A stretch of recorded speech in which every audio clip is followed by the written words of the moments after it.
بسم الله الرحمن الرحيم دمان أصحاب مال ولبا الدنيا كجوكتان أنا هو إنجنير محمود أو إدي سوجيدي دونا 10 تحنا أو كسابسن كمبيوتر ساينس أما علم الكمبيوتر كا 10 waxaad ka daawan kartaan YouTube channel ka aqoon kororsi sidoo kale Engineer Maxamuud iyo bogga Facebook ee cilmi computer ka Hormuud School Bismillahir Rahmanir Rahim waxaa markaas noogu xiga casharkeenii labaad taxanaha ahaa ee computer science ka cilmi computer ka anigu waa Engineer Maxamuud casharka maanta inoo xiga wuxuu yahay scanner scanner ka waxaa in markaas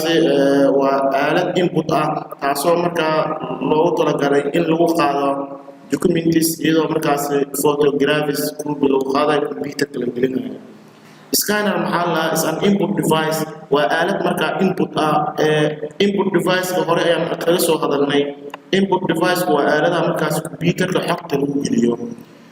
that scans taasoo markaas lagu qaado documents waa documentiyo ama faylal sida photographs ayaa kamid ah sawira and page of text iyo waxaa page qoraal ahaan in markaas la qaado ee computer ka xog ahaan lagu geliyo scanner marka wuxuu kamid yahay input device ayuu kamid yahay sidoo kale waxaa inoo xiga microphone macalaha is used waxaa loo isticmaalaa to record in lagu duubo a voice cod in lagu duubo ayaa loo isticmaalaa microphone-ka hadda codkan anigaan duubayo maxaa waa input waa microphone macnaha computerka xogtaas waxaa lagu soo geliyey voice cod ayaa lagu soo geliyey marka microphone ayaa lagu soo geliyey into the computer in order to record si markaas loo duubo a live sound waa cod markaa live ah oo markaas qofkii oo kale oo daawanaysid wajigii iyo wixii iswato sida hadda daawanaysaan oo kale ayaa waxaa loo yaqaanaa live sound ayaa loo yaqaanaa display monitors waa shaashadaha wax soo bandhiga monitors waa shaashadaha are devices waa aalado that visually convey kuwaasoo markaas si aragti ah ugu soo gudbinaya text waa qoraal graphics waa sawir and video information iyo warbixino markaa muuqaal ah monitorska waxay soo bandhigaan video graphic oo sawir ah iyo waxyaabaha markaa ay soo bandhigaan waxay markaa ay qayb markaa ay ka yihiin ayagana output-ka ay qayb ka yihiin types of monitors waa noocyada shaashada laba shaashad ayaa jirta noocyada shaashada markii laga hadlayo labadaas nooc oo kala ah cathode ray tube oo loo soo gaabiyo CRT and liquid crystal display oo loo soo gaabiyo LCD ayaa markaas loo soo gaabiyaa cathode ray tube oo CRT ah waa markaas waa shaashadii previous ka oo waagii hore markaa la isticmaali jiray halka markaas LCD ay tahay kuwa markaa hadda inta badan loogu isticmaal badan yahay computer hard drive iyo hard disk waa halka la jiro hard drive the most basic unit of digits waa aasaaska markaas unit bag of digit godka le markaa storage wax lagu keydiyo skelet waxaa loo yaqaanaa byte-ka leeyahay markaa typically markaas noocahan equals wuxuu leeyahay one character waa hal xaraf of text oo qoraal ah bit iyo byte computerka wuxuu yaqaanaa cabir markaas oo machine language la dhahayo oo isaga fahmi karo oo wax lagu cabiro human language ma markaas waxaa machine language-ka waxaa markaas fahmi kara computerka oo kaliya tusaale halkaan aan ka adeegsanayna tirooyinkan caadi oo kala culays oo kale markaan halbeegayno waxaan ku halbeegnaa kg ama kilogram dhererkoo kale waxaan ku halbeegnaa mitir ayaan ku halbeegnaa laakiin computerka wuxuu yaqaanaa isaga bit iyo byte labadaas oo kaliya ayuu u yaqaanaa bit iyo byte oo ah markaas byte-ka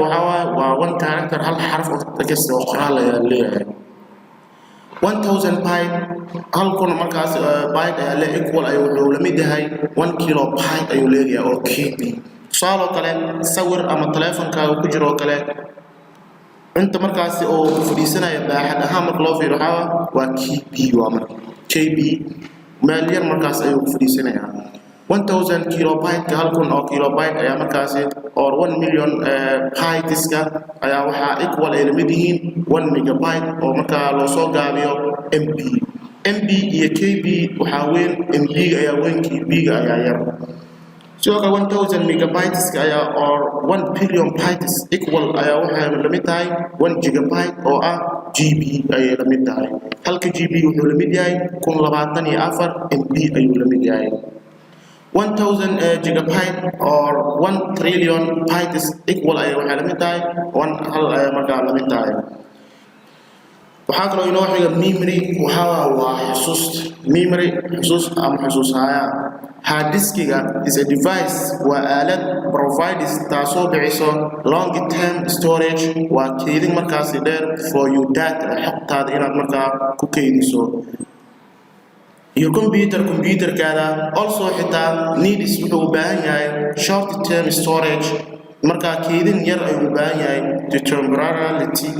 temporarily si markaas oo ku meel gaar ah store documents si markaas loo kaydiyo faylal as you are working si aad markaa ugu shaqaysato temporary storage ayaa jirta waa kaydin ku meel gaar ah temporary waa marka computerkaada oo kale qoraal ama warqad markaad sameynayso xogta waxa uu ahaanayo waa temporary storage oo markaas loo yaqaano waxa loo yaqaana markaas RAM iyo ROM ayaa kala jira temporary storage ka waxa loo yaqaana marka waxa loo yaqaana ROM ayaa loo yaqaana ROM waa read only memory kaliya wuxuu marka akhriyaa xusuusta oo kaliya inta aad save gareynin documentigaada waxa ku ahaanay maxaa waa ROM waa temporary storage waa kaydin markaas ku meel gaar ah this short term ayaa leeyahay markaasi storage kaydintan markaasi yar leeyahay marka is provided waxay bixisaa ama ay u qabataa by your computers by your PCs random access memory computerkaaga ayaa waxay markaas u qabataa si ku meel gaar ah ay xogta markaa lagu siihayaa random access method memory or RAM markaa loo yaqaanaa most PCs today manta ayaa computer manta over anywhere from 4 computer markaas inta badan ayaa leeyahay waa 4 ilaa iyo 32 gigabyte of RAM marka loo fiiriyo xusuuskeedintooda processor waa ama CPU waa isku mid the other major factors waa shaqooyinkan kala ay leeyahay that affects kuwaas oo markaas saameeyo the speed waa xawaaraha of your PC ee computerkaada it is central processing unit adoo computerkaada ka maqan yahay saameyn ayuu ku yeelanayaa sidaan hore idinku soo sheegnay casharkii hore processor ama CPU waa isku mid waa maskaxda computerka the more powerful your computer is awoodda badan ee computerkaada leeyahay waa CPU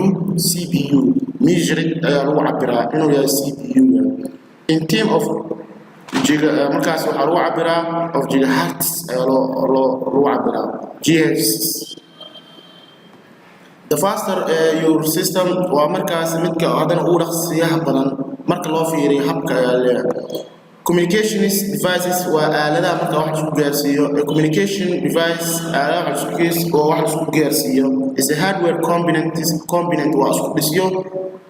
hardware waxaa lahaa wax kasta ama qayb kasta oo ka mid ah computerkaaga oo la taaban kara ayaa loo yaqaanaa hardware that enables kuwaas u suurtagelinaya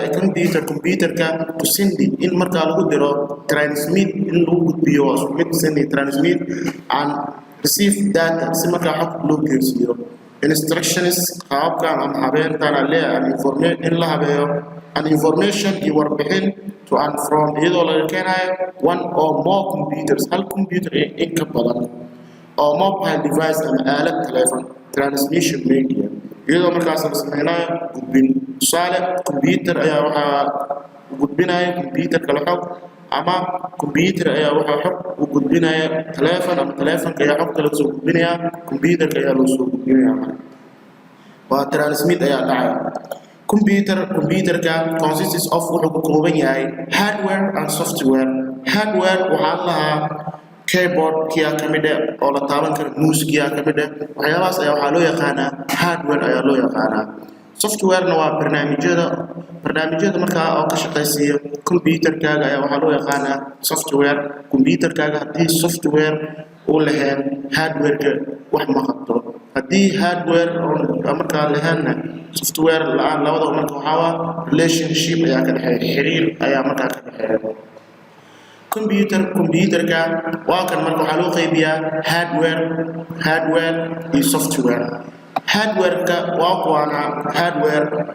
maxaa loola jeedaa maxaana ka mid ah monitors-ka ka mid ah waa hardware-ka shaashada ka mid ah speakers samiicadaha ka mid ah mouse ayaa ka mid ah oo hagihii ah keyboards ayaa ka mid ah etc wixii la mid ah.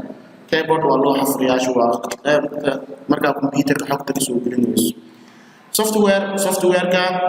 waxaa loo qaybiyaa sina system software iyo application software.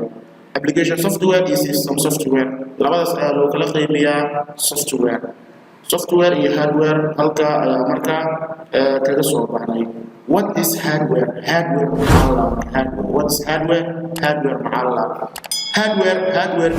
is the physical components waa isku dhisyada markaa muuqdo which you can see taasoo aad arki karto, touch taaban karto, and feel aad markaa dareemi karto in the computer system. computerka markaa aad waxyaabaha aad taaban karto waxaa loo yaqaanaa hardware ayaa loo yaqaanaa. collect ayaa waxaa loogu yeeraa hardware-ka marka waxaa ka mid ah EG tusaale ahaan mouse-ka ka mid ah oo hagaha, microphone-ka ka mid ah oo computerka xogta lagu soo gelinayo, scanner-ka ka mid ah oo photocopy lagu qaadayo, monitor-ka ka mid ah shaashada oo display in markaasi video ama qoraal lagu soo bandhigo. waxyaabaha marka halka idinka muuqda aad ujeedaan sawiradan waxaa waa hardware oo webcam-ka microphone, printer-kaas ka mid ah speaker samiicadaha, monitor shaashada, printer, headphone oo ah earphone-kii waxaas dhan aad idinka muuqanaya imageskaas sawiradaas waa hardware. software marka maxaa la software? what is software? software maxaa la is a set of program waa wax soo bandhiga marka barnaamijyada produce kuwaas soo saara the relate associate waxyaabaha marka la xiriira with computer system waa habka computerkaaga